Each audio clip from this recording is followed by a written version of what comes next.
Hello friends, I am Ishant. Welcome back to my channel BCM. So in this tutorial we will learn about form tag. So let's begin with the tutorial. Form tag is used to make forms on your web page. There are many tags that are used in form tag such as input, label, text area, button, anchor tag, option group, etc. So let's do the practical of form tag. First, I will write form tag in the Sublime Text Editor, and now let's write the first tag, that is the label tag. This tag is used to give a label to a element. I will write name in the label tag. After label tag, the next tag is the input tag. In input tags, there are two attributes, the type attribute and the name attribute. Type attribute is used to insert a particular element in the browser, such as if I write text here, so it will insert a text box in which we can write some text. Now let's move to name attribute. Name attribute is used to define a name to the input element so that the browser can send it to the server. We can write anything in it, as I have written fname here, means first name. So now I will copy the label and input tag and paste it here to make another text box and a label. I will write surname in the label tag.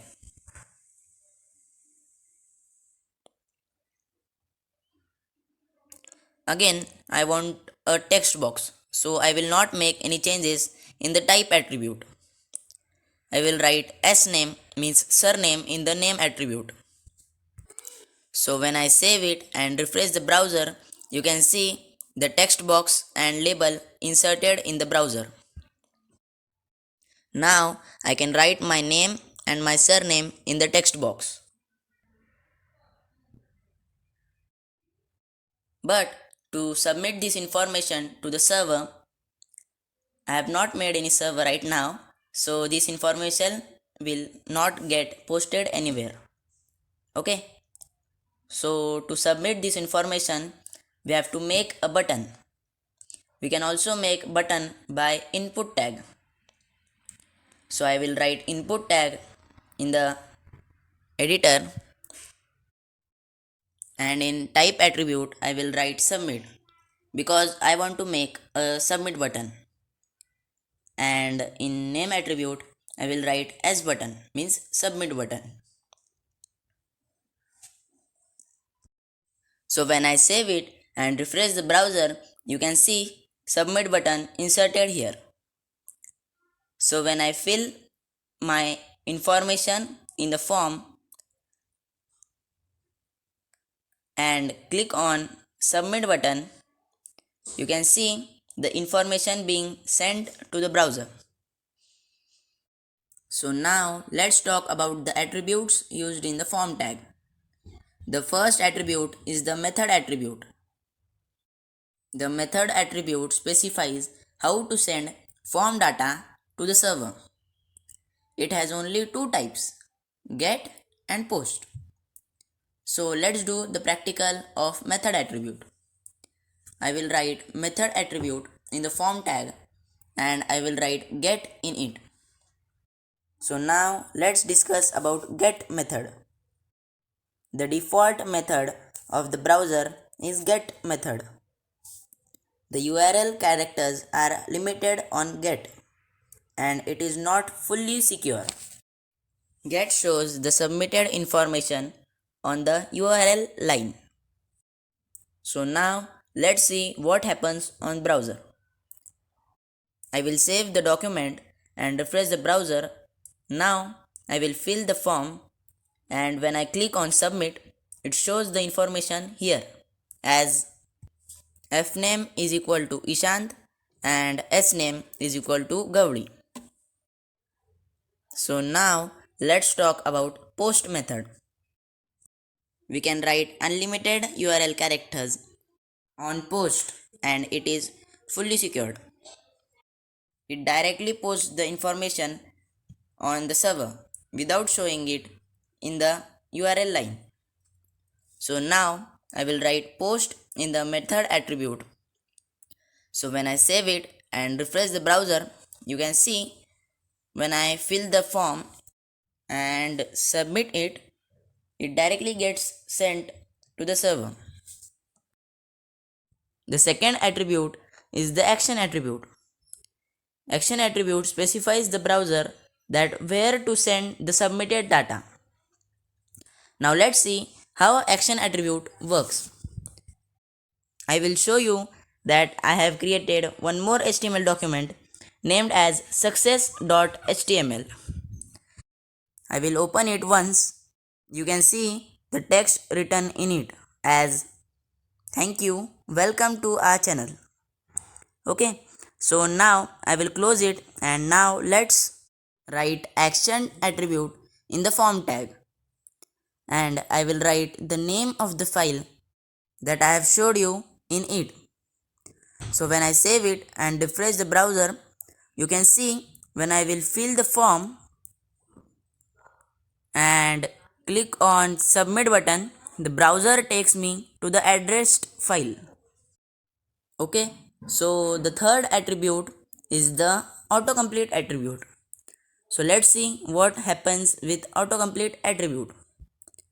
You can see I have not written autocomplete attribute till now.